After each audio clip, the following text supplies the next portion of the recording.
kembali di channel Babu Jerman. Ini posisinya kurang bagus ya, tapi nggak apa-apa lah. Saya mau berangkat kerja, tapi sebelumnya saya mau belanja dulu hari ini karena saya masuk siang. Jadi saya sambil cerita, sambil ngobrol sama teman-teman. Hari ini saya baru mulai kerja jam 11 ya.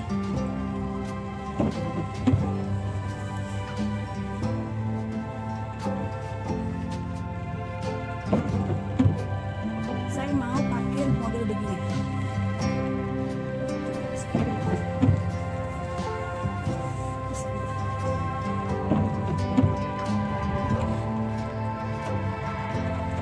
Ya, kayaknya bisa. Saya mau sedikit cerita tentang perjalanan kami. Karena sebetulnya hari ini, aduh miring banget ya. Karena sebetulnya hari ini harusnya kami berangkat ke satu tempat ya, masih di Jerman, cuma sekitar 4 jam ya kalau kami naik mobil ke acara reuni. Reuni apa? Reuni tempat kerja suami saya dulu 6 tahun yang lalu, 7 tahun yang lalu kami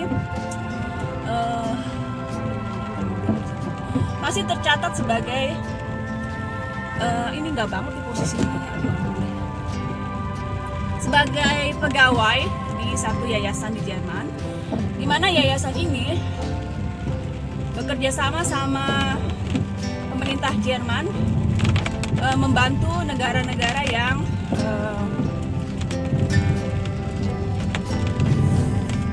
masih berkembang gitu, kayak Indonesia, Afrika kayak gitu ya. Bantu bagaimana? Dengan cara mengirimkan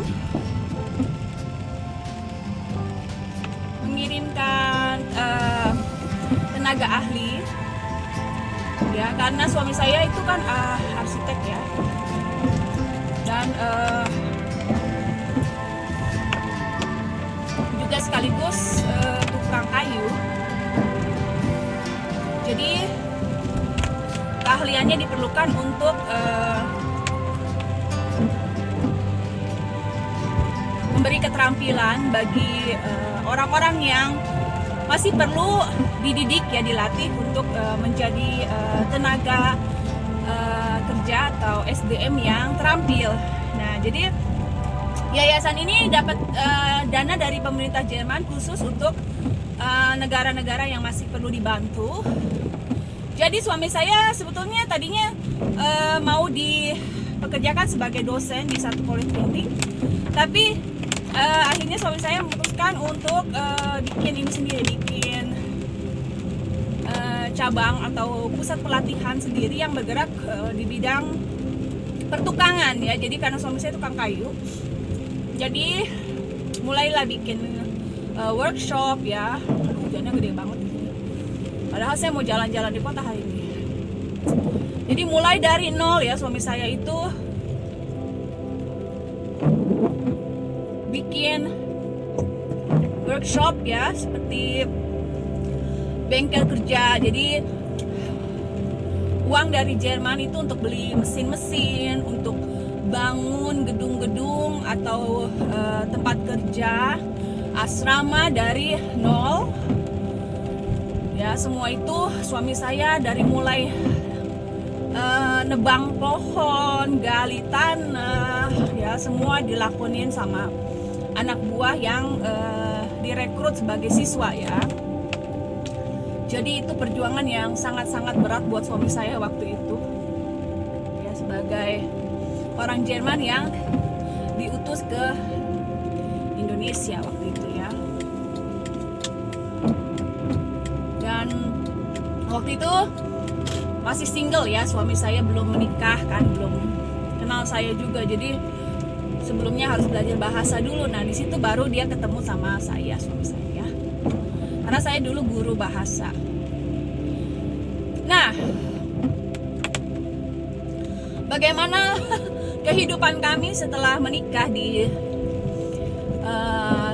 Kirim ke satu pulau yang letaknya di Indonesia Timur ya, di Pulau Halmahera. Kalau lihat di peta ada pulau yang mirip-mirip sama Sulawesi tapi lebih kecil, antara Sulawesi dan Papua. Di situ letak Pulau Halmahera. Disitulah kami tinggal sejak kami awal berumah tangga sampai ya sekitar 8 tahun kami di situ ya. Kalau suami saya 9 tahun karena 1 tahun beliau sendirian di situ sebelum menikah ya. Akhirnya sudah hampir putus asa karena terlalu berat ya. Suami saya itu bulan-bulan pertama sampai kehilangan 10 kilo berat badannya karena terus sakit ya. Makanan nggak cocok kayak gitu ya. Jadi bener-bener pucat, kurus gitu ya. Karena nggak gampang ya, baru tinggal di negara yang baru, itulah pergumulan ya. Mungkin kalau saya di Jerman masih mending ya adaptasinya, walaupun nggak gampang juga, tapi nggak sesusah orang Jerman yang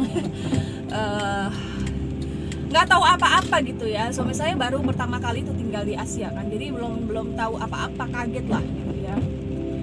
Dan juga mental orangnya kan beda banget gitu. Jadi suami saya tuh tipe orang yang gampang percaya orang, karena orang Jerman kan begitu ya, jujur ya. Jadi misalnya A, dia bilang A gitu kan. Sementara orang kita kan kadang-kadang berbelit-belit ya, dan nggak selalu jujur ya.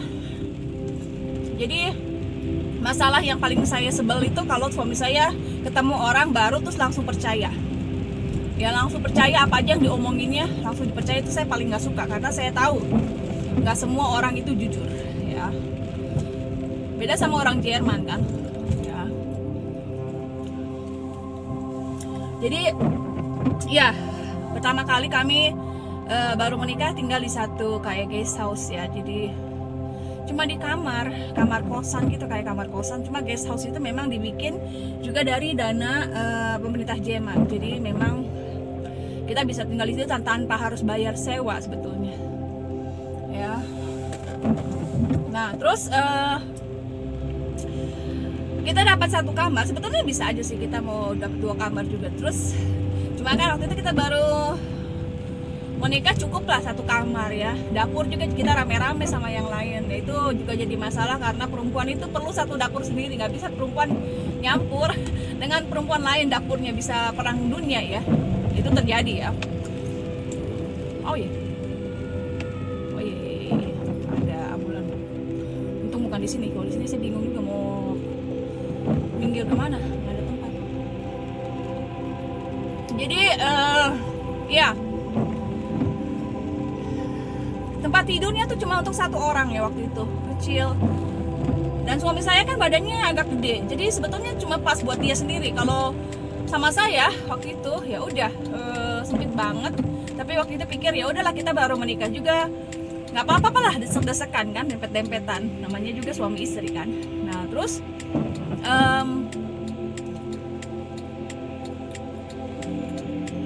satu malam ya, saya tidur terus tengah malam. Kalau kita tidur berdempetan masih mending ya, nggak masalah kan, cukup ya, walaupun berdesekan gitu. Tapi kalau saya mulai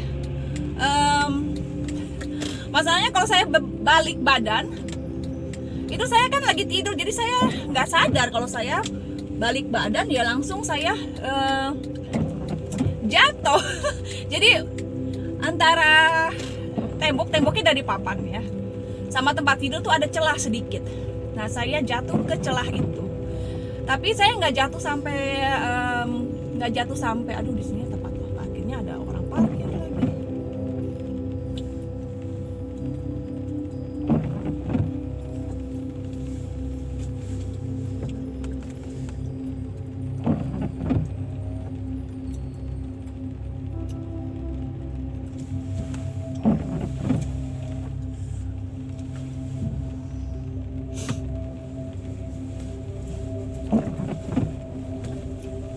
Parkir dulu ya.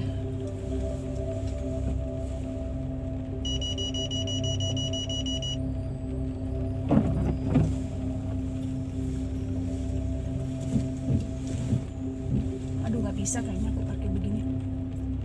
Wah, seru deh.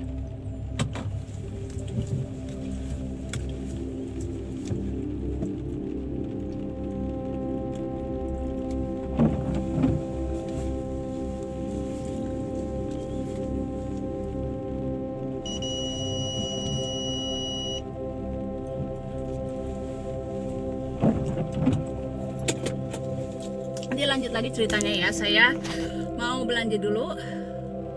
Tadi ceritanya waktu saya lagi lagi jatuh ya ke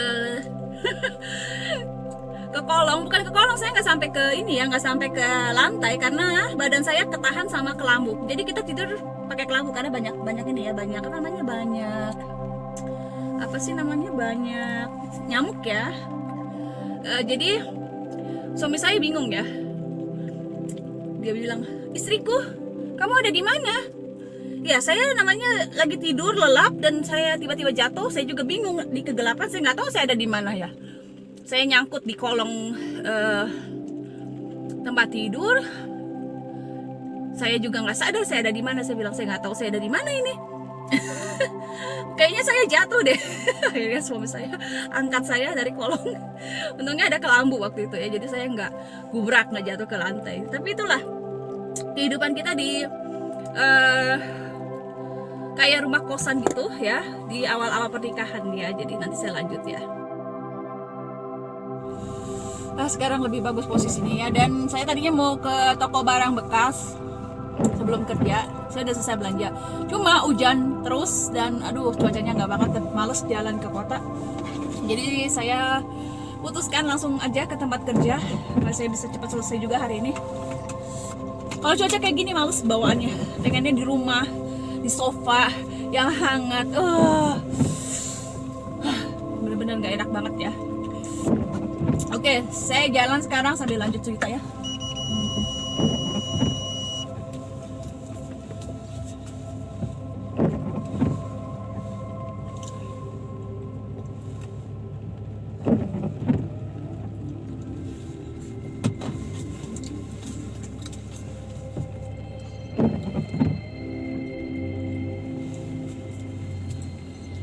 Bisa sih pakai payung, cuma males banget dan waktunya juga tinggal setengah jam, jadi ya udah.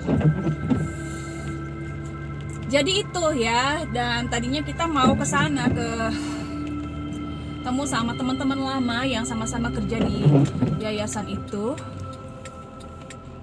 Jadi kita tadinya mau ke situ. Setiap 2 tahun kayaknya mereka bikin acara reuni. Cuma karena corona dibatalkan. Jadi tadinya pulang kerja tuh saya langsung cabut karena acaranya mulai jam 7 malam dan kalau saya pulang kerja jam 3 bakalan mepet waktunya kan. Kalau perlu 4 jam ke sana. Jadi rencananya begitu, saya udah nyiapin semua karena harus bawa spray, harus bawa sarung bantal ya. Kalau di Jerman tuh begitu, kadang-kadang kalau kita nginep di tempat yang dikelola sama pribadi ya, bukannya hotel, memang kita harus menghargai kerja keras orang yang ngurusin kan. Jadi kalau kita cuma 1 malam, sebaiknya kita bawa sarung bantal dan sarung selimut sendiri, spray kayak gitu. Nah, tadinya rencananya begitu ya, saya udah mau nyiapin, tapi saya belum sempat nyiapin. Dan suami saya bilang nggak jadi acaranya karena ada beberapa keluarga yang berasal dari daerah yang dianggap resiko red zone corona gitu. Jadi ya udah, kita nggak jadi. Jadi saya pikir ya udahlah, bagus juga karena saya juga kemarin kurang fit ya. Aduh, saya udah pikir tenggorokan sakit, terus mulai demam, mulai flu. Kayaknya itu memang langganan kalau cuaca kayak begini kan. Jadi kurang fit dan kalau nggak jadi juga nggak apa-apa, bisa istirahat di rumah ya. Jadi itu latar belakang kami dengan yayasan itu. 8 tahun saya di sana sama suami saya 9 tahun, dan sudah 9 tahun tuh kita nggak bisa berperpanjang lagi kontraknya, itu udah maksimal. Jadi mereka yang kita udah siapin tempat kerja itu, mereka harus sudah bisa mandiri ya, sudah lengkap semua, mesin-mesin juga. Jadi secara keterampilan juga mereka sudah dibekali dengan keterampilan yang cukup ya. Jadi setelah 9 tahun mereka harus bisa mandiri dan bisa ngelanjutin sendiri gitu. Jadi sesudah dari pulau itu ya udah kami memutuskan, selesai kontrak nggak bisa diperpanjang, kami memutuskan kembali ke Jerman, ke kampung halaman suami saya. Jadi kami sekarang tinggal di kota kelahiran suami saya, kota kecil ini ya. Dan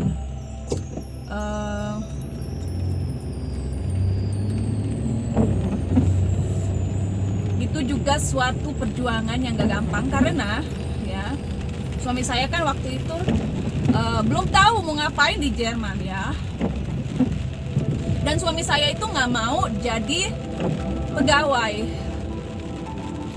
Ya dia suka kayak di Indonesia tuh bisa memulai suatu proyek sendiri gitu dari nol ya. Itu dia suka, padahal waduh kalau saya sih nggak mau deh. Kayaknya bener-bener berat ya kalau harus mulai dari nol, itu semua itu perjuangannya. Cuma suami saya tuh tipe orang yang pionir kali ya, jadi dia suka gitu memulai sesuatu dari nol, berjuang gitu ya, dari yang nggak ada jadi ada. Padahal buat saya waktu itu adalah waktu yang sangat-sangat berat ya, lagi dengan 3 anak yang kami semua waktu itu anak-anak tuh besar di sana ya. Lahirnya sih di Bandung ya, saya nggak mau lahir di sana karena kondisinya rumah sakitnya kurang memadai. Kalau di sana ya saya semua harus operasi ya, karena anak pertama tadinya mau normal tapi nggak bisa gitu ya. Akhirnya ya udah ya, dalam waktu 3 tahun 3 kali operasi, dan anak kecil-kecil begitu berdekatan, itu benar-benar berat ya waktu itu. Suami saya sibuk dengan proyek, jadi sebenarnya itu nggak ideal ya. Jadi orang tua yang baru punya anak harusnya fokus di keluarganya, bukan fokus di memulai sesuatu proyek yang membutuhkan tenaga pikiran yang betul-betul full gitu. Jadi suami saya betul-betul harus betul-betul full tenaganya, pikirannya tercurah di proyek itu, sementara saya juga perlu support ya, sementara saya juga nggak ada keluarga gitu kan. Bener-bener waktu itu masa-masa yang paling berat dalam kehidupan saya, tapi bisa lewat ya. Buat saya sudah masa-masa 8 tahun yang paling berat dalam kehidupan saya. Masuk ke fase berikutnya, yaitu beradaptasi dengan negara yang baru di Jerman. Itu berat buat suami saya karena suami saya kan nggak mau jadi pegawai gitu, pegawai yang cuma kerja di kantor ya, jadi arsitek, kerja di komputer. Itu suami saya nggak mau gitu. Padahal gaji arsitek tuh kalau kerja di kantor ya ya nggak terlalu jelek sih, lumayan. Cuma suami saya maunya bikin proyek. Jadi dia mulai proyek apa? Bangun rumah adiknya. Adiknya tuh punya rumah yang dulu dibeli sama papa mertua saya. Itu rumah tua ya, kayak model-model rumah di desa yang petani-petani gitu ya, umurnya udah ratusan tahun. Jadi sama suami saya dikasih lah ide, bilang saya bisa renovasi, bongkar semua, renovasi, bangun dari awal, hancurin dulu semua. Ya uangnya dari mana? Ya pinjam di bank gitu. Suami saya orang yang suka resiko gitu ya, sementara adiknya itu nggak suka. Adiknya itu tipe orang yang suka cari aman. Nggak ada parkiran di sini. Ada tempat. Penuh, Bo. Ya udah, ada satu di sana. Dan sesudah ya itu pergumulan juga ya, suami saya sama adiknya tuh terus saja diskusi. Suami saya berusaha keras meyakinkan bahwa nggak mungkin lah bakalan rugi dengan proyek ini, karena ya seperti sekarang akhirnya kan dengan uang sewa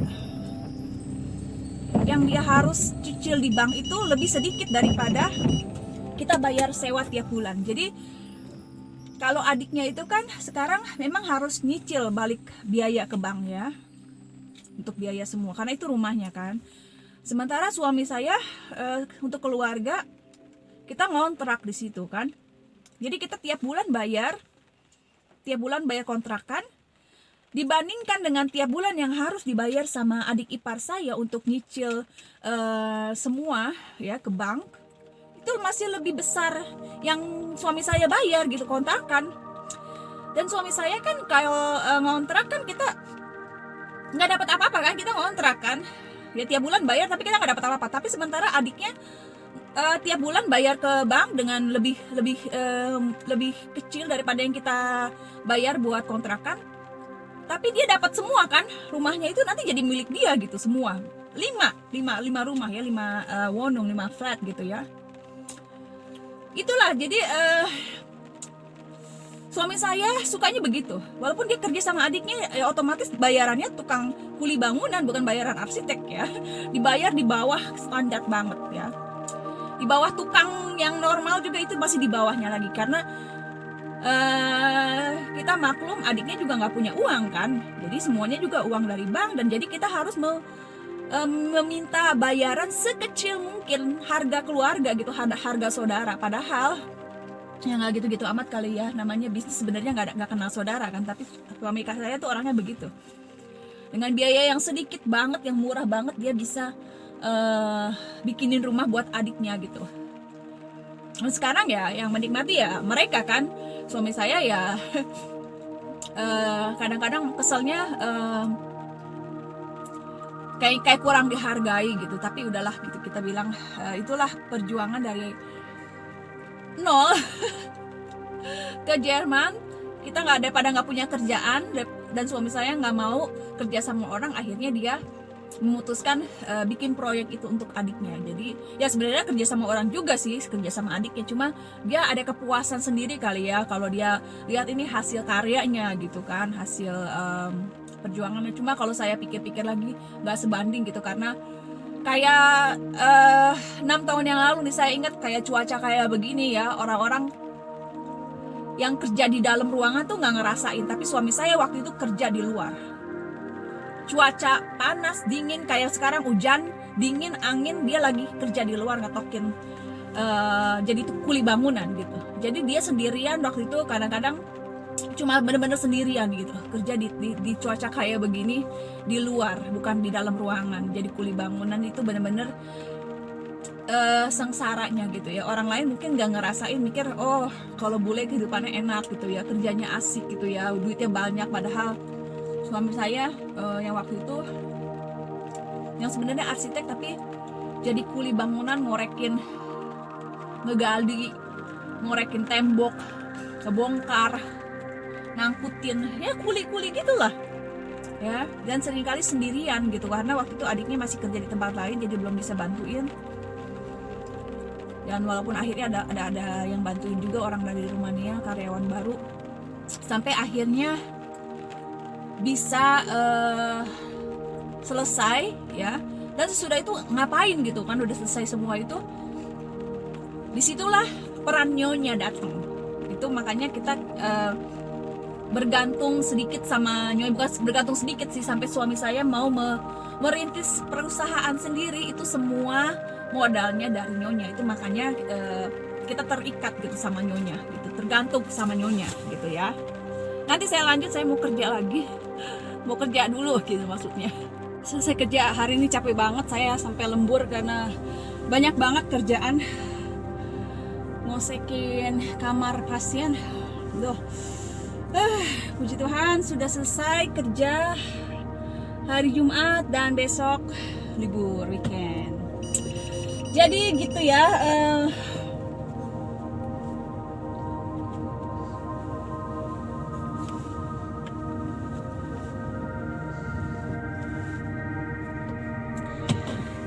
Lanjut lagi ceritanya.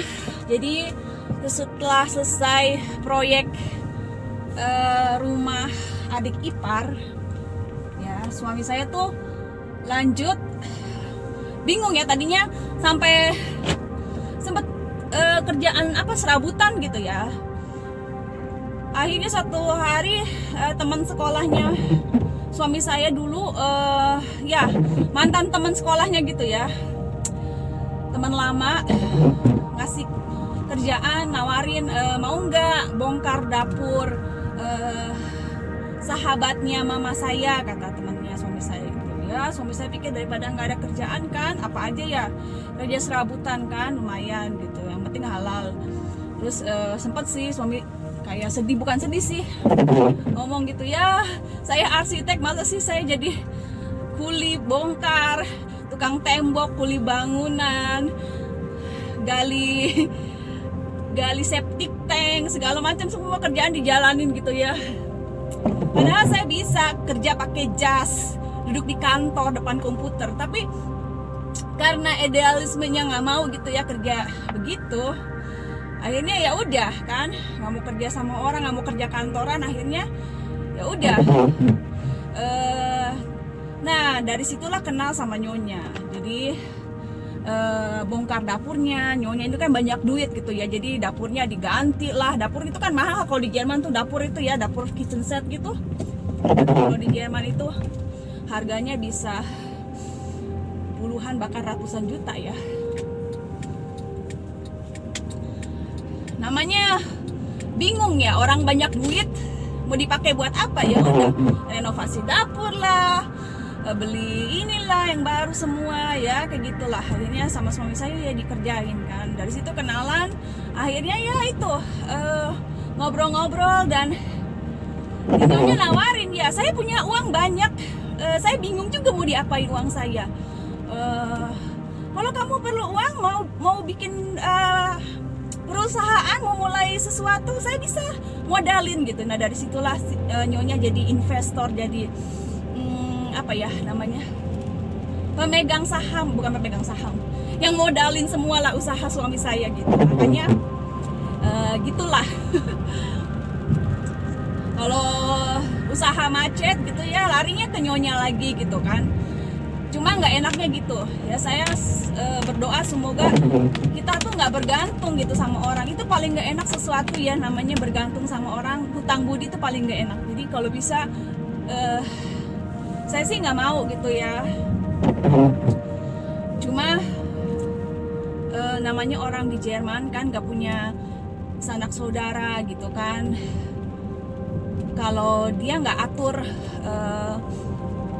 hartanya mau dikemanain, nanti bakalan diambil sama negara gitu. Jadi makanya dia pikir ya, karena suami saya punya rencana juga mau bikin panti asuhan di Indonesia kayak begitu. Jadi Nyonya itu berpikir ya udahlah sekalian gitu kan, sekalian beramal. Saya sebenarnya Nyonya itu hatinya baik gitu kan, sebenarnya dia baik gitu. Cuma orang yang punya harta itu kadang-kadang memang mengandalkan hartanya gitu ya. Jadi kayak kemarin tuh jadi pas selesai dari rumah sakit kan, kita udah jemput, kita udah bawa ke rumahnya, kita udah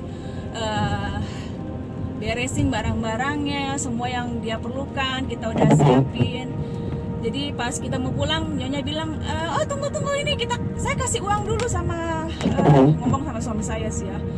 Terus uangnya tuh digini-gini. Terus dia ngomong apa gitu ya, supaya kalian sama saya lebih apa namanya, lebih perhatian, lebih baik. Langsung suami saya udah ngelihat saya masuk, satu tangan di pinggang, satu tangan begini-begini. Suami saya udah Nah sekarang saya langsung bilang, dengar baik-baik ya, uang kamu itu tidak bisa menentukan sikap orang sama kamu. Saya bilang, dan suami saya bilang, udah kamu juga nggak ngerti apa sih yang dia omongin. Cuma saya emang orangnya cepat tersinggung gitu ya. Saya nggak mau orang merasa mentang-mentang punya uang gitu, jadi bisa kayak mau mengendalikan orang. Itu saya paling nggak suka gitu ya. Saya nggak suka dikendalikan sama orang gitu ya. Jadi kalau saya kerja sama orang juga, kalau saya nggak senang ya udah saya berhenti gitu kan. Jadi uang memang penting ya, kadang-kadang kita terpaksa kan, karena kita perlu uang, kita sampai mengemis-ngemis gitu kan, ngorbanin perasaan sama orang. Tapi doa saya sih kita jangan sampai lah ngemis-ngemis, minta-minta. Itu paling nggak mau saya, punya mental gembel, mental pengemis, itu saya paling nggak mau jadi orang. Mendingan saya ngebabu gitu ya, kerja ngosekin WC, ngosekin kamar orang yang kayak kandang babi. Itu tadi kamar itu udah bener-bener kacau ya, dari tembok udah diselemparin segala macam gitu kan ya. krosek sampai mandi keringat saya. Tapi saya lebih seneng gitu daripada saya mengandalkan orang lain gitu ya. Saya itu paling anti gitu minta sama orang gitu ya. Mendingan saya keluar peres keringat sendiri gitu daripada harus bergantung sama orang gitu. Tapi untuk sekarang memang suami saya masih harus bergantung sama nyonya, karena semua yang semua aset perusahaan, modalnya semua itu dari nyonya. Jadi itu awal cerita kami memulai kehidupan di Jerman setelah dari nol ya, dari Indonesia. Kami datang ke Jerman itu nggak punya apa-apa gitu kan, kerjaan juga belum tahu mau ngerjain apa gitu. Saya juga belum bisa kerja gitu. Dan sampai sekarang suami saya sudah bisa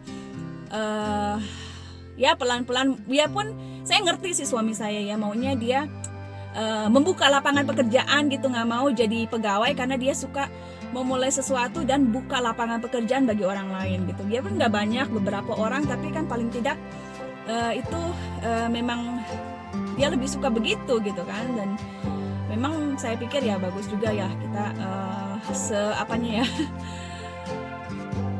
biar sekerek-kereknya tetap bos gitu kan.